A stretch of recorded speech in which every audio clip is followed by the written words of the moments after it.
चलिए अब आते हैं हम परसेंटेज कॉम्पोजिशन।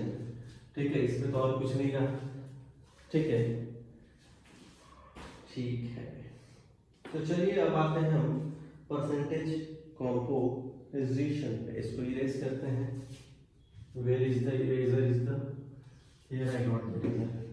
स्क्रीनशॉट ले लिया ना सब? अगर किसी को लेने में इंटरेस्टेड है तो, अगर थोड़ा भी लगता है कि ठीक ठाक पढ़ाए सर तो ले लीजिएगा, वरना आप कमेंट में गाली दे दीजिएगा।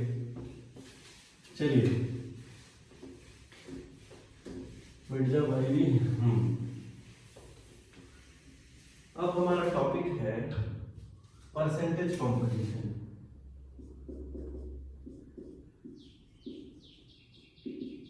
Percentage composition,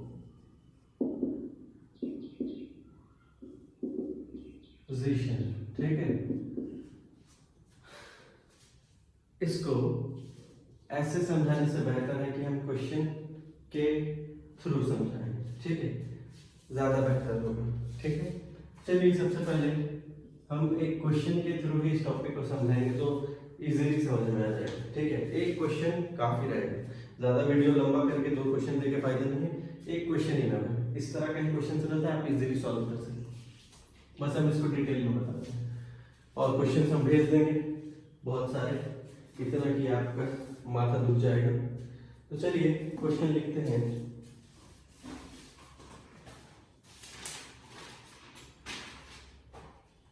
A compound contains a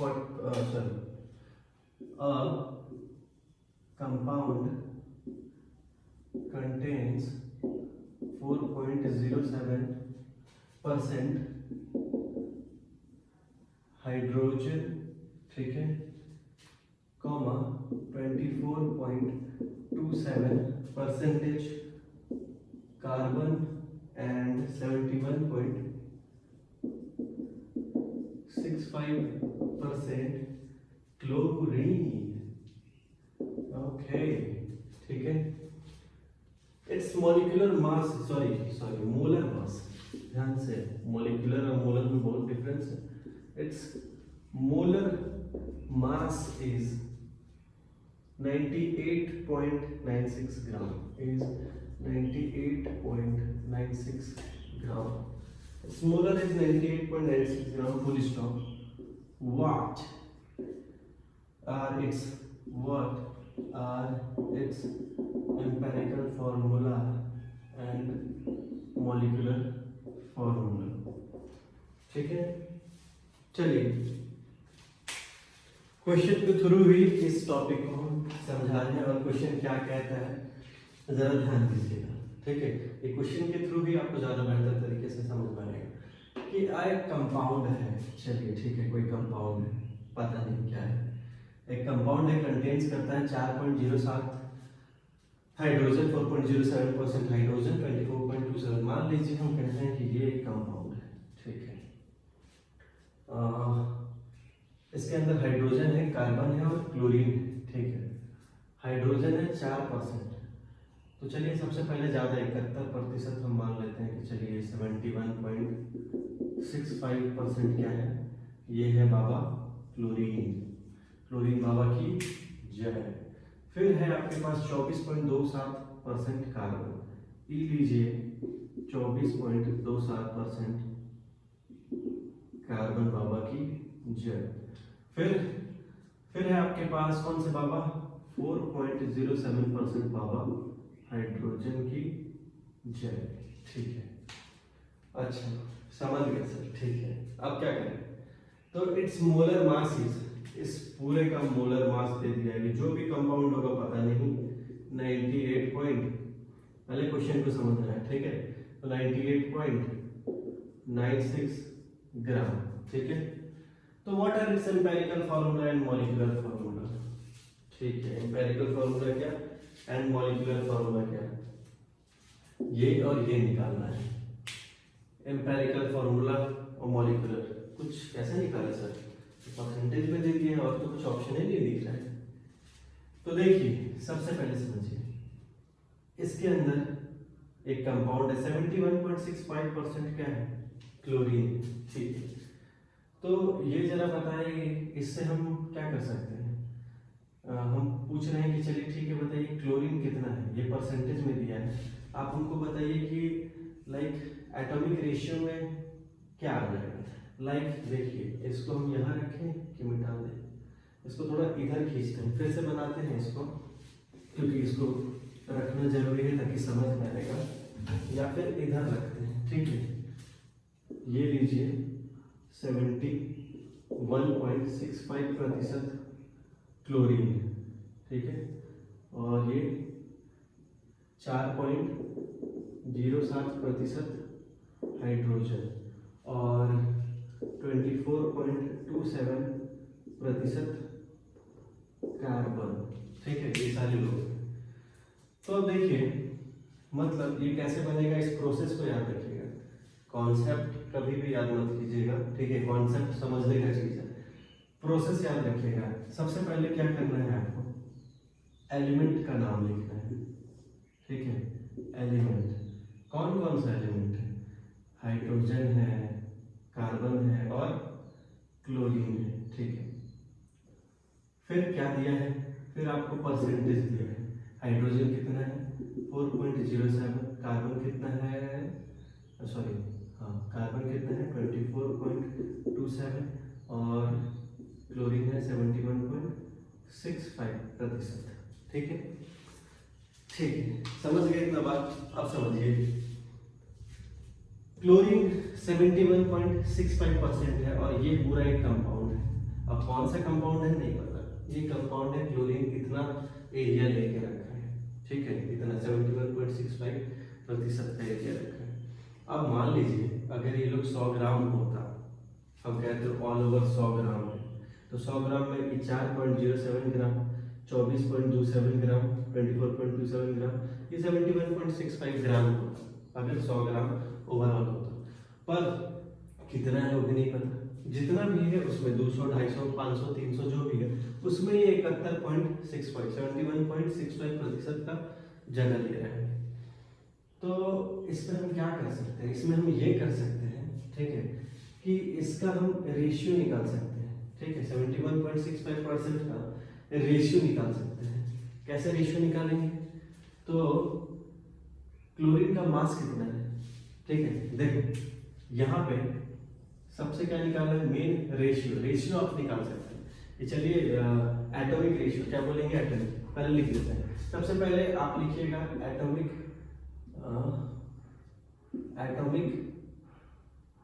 मास। अब एक चीज, कभी कभी ना किसी क्वेश्चंस में मोलर से रिलेटेड कुछ टर्म्स रहता है। ठीक है, तो एटॉमिक मास चाहे मोलर मास कोई दिक्कत नहीं है। ठीक है, एज पर क्वेश्चन आपको ले लेना है।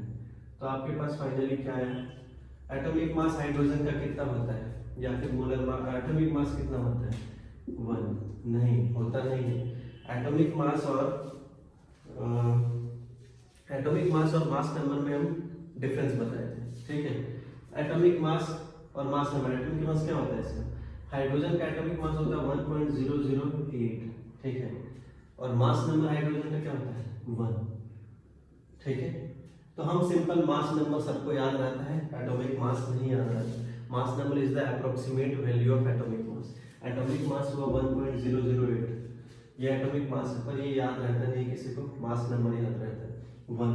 ठीक है, जैसे कार्बन का कितना होता है 12.01 एटॉमिक मास, क्लोरीन का 35.45 रहता है, पर राउंड फिगर में सबको मास नंबर याद रहता है। ठीक है, जैसे हाइड्रोजन का सिर्फ 1 याद है, कार्बन का सिर्फ 12 याद है और इसका सिर्फ 35.5 याद है। ठीक है, इस तरह से।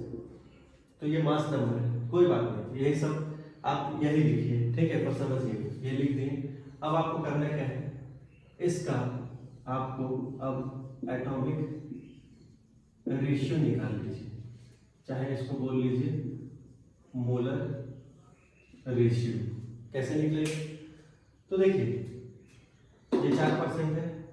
ठीक है, एटॉमिक मास कितना हुआ 1। ठीक है, लाइक ऐसे समझिए 71.65% क्लोरीन है, क्लोरीन, एक क्लोरीन का वजन 35.5, तो आपको लमसम में एटॉमिक रेशियो निकल जाएगा कि ये परसेंटेज वाइज रेशियो दिया हुआ है, ठीक है। हम इसको एटॉमिक रेशियो वाइज ले लेते हैं कि इतना क्लोरीन एटम का रेशियो, इतना कार्बन का, इतना ये। तो हम इसको क्या कर रहे हैं, इनको डिवाइड कर रहे हैं। लाइक 4.07 को हम डिवाइड करेंगे 1 से, इसको डिवाइड करेंगे 24.27 को 12 से, और 71.65 को डिवाइड करेंगे 35.5 से। तो हमारे पास क्या आएगा, यहाँ पे हमारे पास तो सिंपल दिख रहा है कि 4.07। यहाँ पे कितना आ जाएगा, यहाँ पे ये आएगा 12 2 जा 24 2 पॉइंट, ठीक है 2.12 या 2 पॉइंट, सीधा हम देख ले रहे हैं 2.02, ठीक है 2.02, और यहाँ आएगा कैलकुलेट का कट करेंगे 2.02, ठीक है। अगर आप एक्चुअल एटॉमिक मास यूज करते हैं 1.008 12.01 35.45, तो ये आता कितना, ये आता 4, ये आता 2, ये आता 2।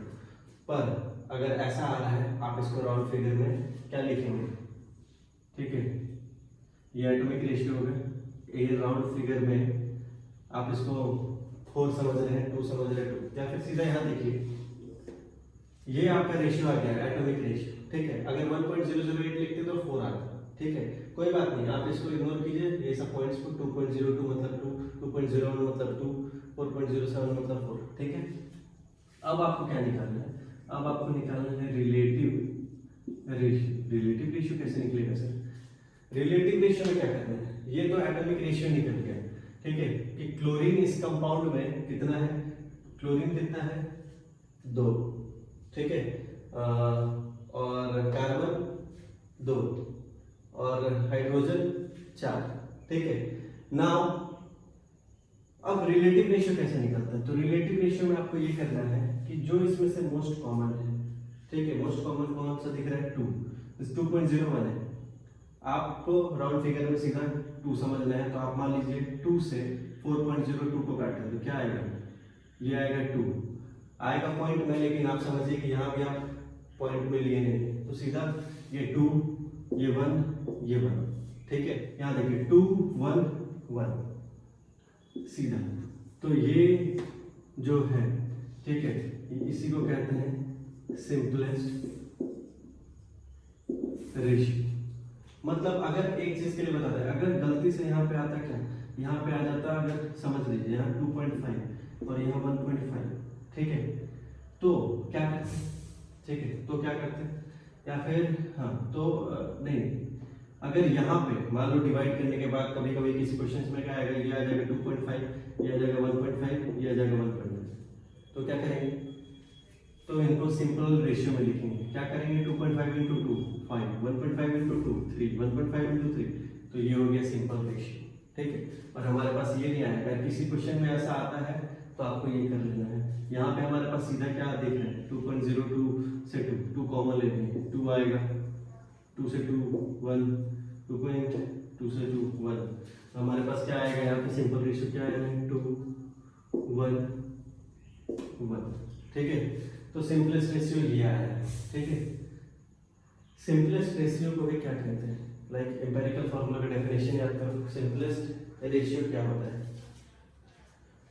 सिंपलेस्ट रेशियो एम्पिरिकल फार्मूला मतलब simplest ratio of different types of atoms, तो यही है simplest ratio of different types of atoms, तो इसको कहते हैं एम्पिरिकल फार्मूला। यही क्या होता है, यही होता है एम्पिरिकल फार्मूला। तो हमारे पास इस कंपाउंड का, ये जो कंपाउंड है इसका एम्पिरिकल फार्मूला क्या आ रहा है, इसका आ रहा है H2C1Cl1, ठीक है H2C1Cl1, मतलब या तो इसको सीधा सजा के लिख दिए जैसे लिखा जाता है CH2Cl, ठीक है CH2Cl, या तो ये भी या तो ये भी, तो मतलब हमारे पास एम्पिरिकल फार्मूला क्या आ गया CH2Cl। तो अब बताओ ये एम्पिरिकल फार्मूला आ गया, अब मॉलिक्यूलर फार्मूला पूछा है, कैसे पता करेंगे मॉलिक्यूलर फार्मूला, कैसे होगा एनीवन। अब क्या करें और कोई वैल्यू, तो देखो यहाँ पे आपको दिया मोलर मास 98.96, तो कैसे निकलेगा मॉलिक्यूलर फार्मूला, तो ये एम्पेरिकल फॉर्मूला निकल गया है। तो यहाँ से आप ये निकाल सकते हैं कि molecular weight equal to empirical weight into n. ठीक है, कोई दिक्कत? तो मॉलिक्यूलर वेट पहले निकाल लो, कितना आया? एम्पेरिकल वेट कितना आएगा ये तो बता सकते हैं। एम्पेरिकल वेट कितना आएगा इसका? 12 इंटू 2। फिर क्लोरीन कितना आएगा? 12 इंटू 2 प्लस 35.5, तो ये आ जाएगा 12 इंटू 2, सॉरी 12 प्लस 2, ये आ गया आपका 14 प्लस 35.5, तो ये आ गया 5 4 9 3 1 4.5 49.5। तो ये है आपका 49.5 इंटू एन। अभी ये मॉलिक्यूलर फॉर्मूला निकालने बोला है और ये है मॉलिक्यूलर वेट निकालना, तो 49.5 आया है ये। ठीक है, और मॉलिक्यूलर वेट कैसे निकालेंगे? मॉलिक्यूलर वेट कैसे निकालेंगे? मॉलिक्यूलर वेट क्यों निकालेंगे? यहाँ दिया हुआ 98.96, तो मॉलिक्यूलर वेट मतलब मोलर मास के केस में तो ये 49.5 ग्राम मान लेते हैं। एम्पेरिकल वेट ग्राम में है तो वो 98.96। तो देखो 49.5 98.96 लगभग कितना आ रहा है? एन यहाँ पे 2 आ गया। एन कितना आ गया? 2 आ गया। तो मॉलिक्यूलर फॉर्मूला क्या है? एम्पेरिकल फॉर्मूला क्या है? ये तो कैसे निकलेगा? तो molecular formula equal to empirical formula into n. तो मॉलिक्यूलर फॉर्मूला निकालना है। ठीक है, एम्पेरिकल फॉर्मूला कितना है? CH2Cl इनटू एन कितना है? 2। तो मॉलिक्यूलर फॉर्मूला क्या हो गया? C2H4Cl। This is the answer is the. कोई दिक्कत? तो ये था बात। परसेंटेज कॉम्पोजिशन इस तरीके से निकालते हैं। अगर कोई डाउट है तो कमेंट सेक्शन में आ जाइएगा, आप लोग झगड़ा कर लें। नहीं तो ये रहा, और भी क्वेश्चन हम दे देते हैं। तो ये दो टॉपिक हमारा एम्पेरिकल फॉर्मूला और परसेंटेज कॉम्पोजिशन खत्म है। ठीक है, नेक्स्ट क्लास में लॉज पढ़ा देते हैं। ठीक है, thank you, bye bye, good night.